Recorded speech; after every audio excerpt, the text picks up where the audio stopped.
The Minnesota Timberwolves had some issues they had to deal with during the game. Let's listen in to what head coach Chris Finch said post-game.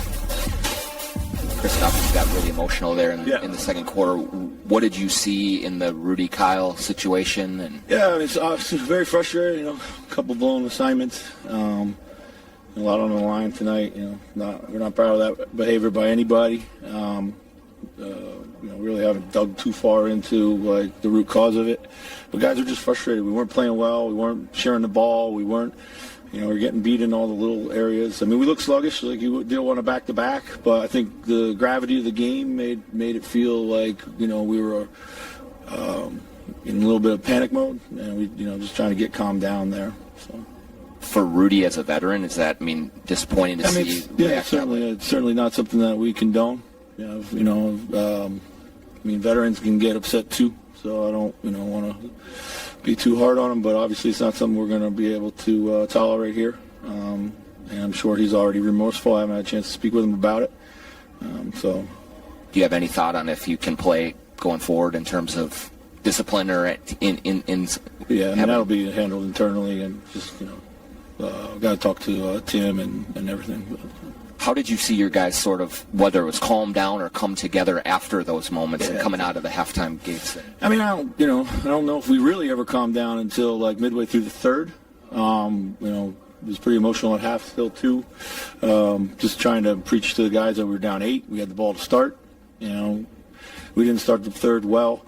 And I looked up after 3 minutes and we were down 7. So somehow we managed to win the first 3 to 4 minutes, but I didn't feel like it. I just kept saying, we're making too much of it. It's a long game, a lot of game. You just got to stay calm down there. I think we did a good job of leaving the refs alone. We were on the refs a lot early, probably as a distraction, and just started focusing on the things that we could do well. The threes from Cat to start the fourth, is that exactly what you needed in that time for him to come through? Absolutely. It all stemmed from finding defensive rhythm. We were able to get him slowed down for a little bit, rebounded well, we got a bunch of strips, and we were able to get out and run and kind of shake him loose. And, Cat at the top of the floor, as we know, is very, very dangerous. And, we haven't been real great at, finding him in the flow there. But tonight we did, and it was huge. What's the word on Jaden McDaniels? Yeah, so, out of frustration, he reacts and, I guess punches the wall, and, so I'm not sure exactly where we stand with all that, but unfortunate again. So, how did you go about replacing Jaden's minutes tonight, and if he does have to miss time going forward, how do you make up for his, unique role in this team? Well, he's Kyle Anderson has been huge for us all year in a starting capacity. TP's been playing real well the last run of games. Nikhil, I thought, was good. We just got to find a way to just cover ground, but it's something we've done all season, and we'll figure it out when we know exactly where we stand and who our opponent is and what we feel like we can do to try to affect the matchups. Was that just kind of, especially in the second half, just kind of the peak of who Ant can be? Well, as I mentioned, they had a lot going on during the game. You heard head coach Chris Finch just mentioning them. Rudy Gobert throwing the punch, hitting Kyle Anderson during a huddle during the game before halftime. Rudy Gobert gets sent home, so he leaves the building. And then you had the situation with Jaden McDaniels punching the wall. Chris Finch said out of frustration. We have since then seen reports that it is actually his hand is fractured.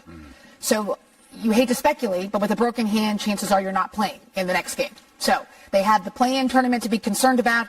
GA, where does that put this Minnesota Timberwolves team?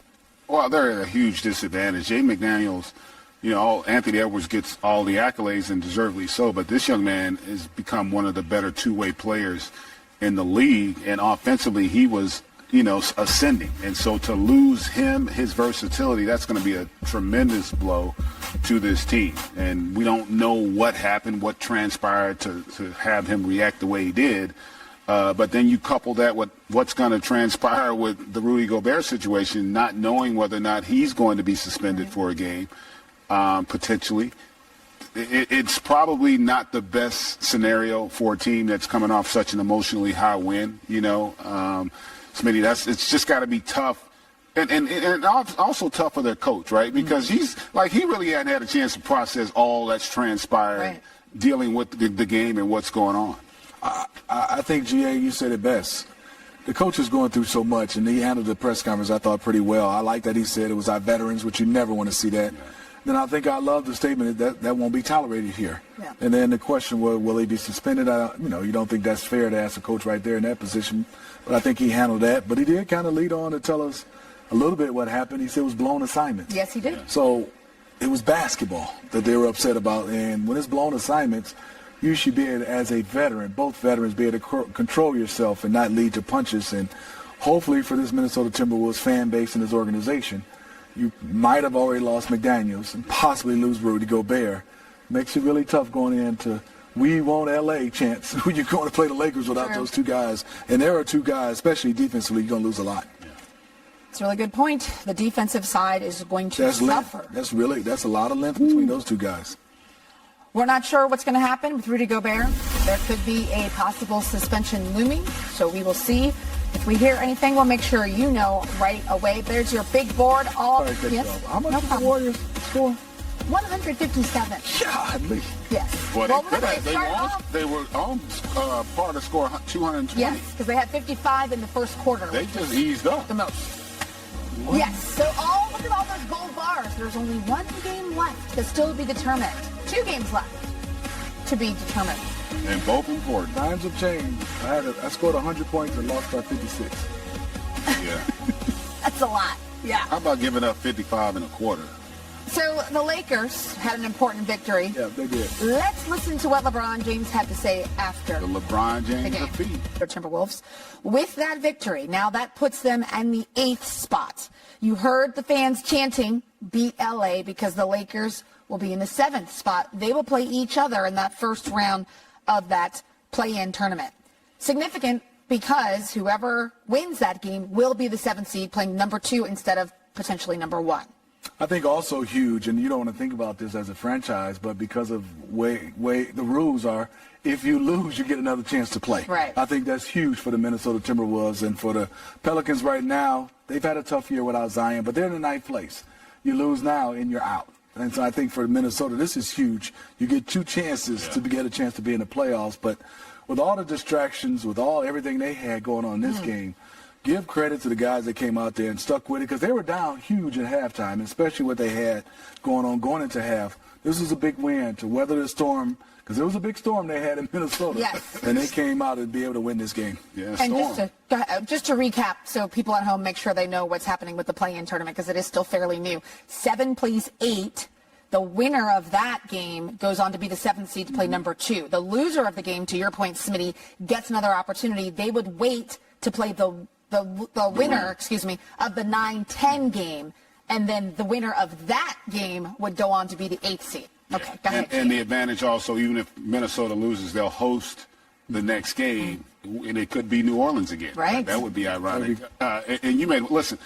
I'm still baffled by all that has transpired during the course of that game, with the fight between teammates.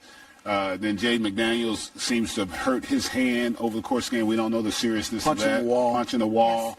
But through all of that, and you can see there. Right away, he grabs it. Yeah, that's going to hurt. Hopefully it's just some cuts and scratches and not anything serious. And then you had this altercation that escalated quickly. And it's unfortunate on so many levels. They're going to have to deal with that and address that. Is the potential that Gobert is not going to be there in that play-in game. We just don't know how this is all going to transpire. And I'm sure the post-game press conference should be pretty interesting for the Timberwolves. It will be very interesting. And we're showing you the West standings here. You can see on the left side, 1 through 6, they are in. That middle column for the play-in tournament is what we were talking about. 7 plays 8, 9 plays 10. The winner of the 7-8 game becomes the 7th seed. They will play the Memphis Grizzlies.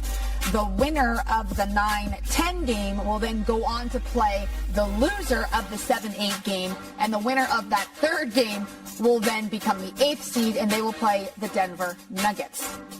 And that OKC Pelicans game is going to be a big one, too. I mean, I know they're the 10th seed, but you can't count out OKC. I mean, Not with SGA. Not with SGA and not with Giddey. I mean, they have some guys that can get out and can make plays, and they could get rolling and could easily end up as an 8th seed.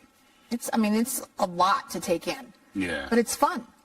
It is fun, Stephanie. It's interesting. If going back to when they first proposed the play-in, I wasn't a fan. I wasn't either. I didn't like it. I thought it would be kind of gimmicky and whatnot.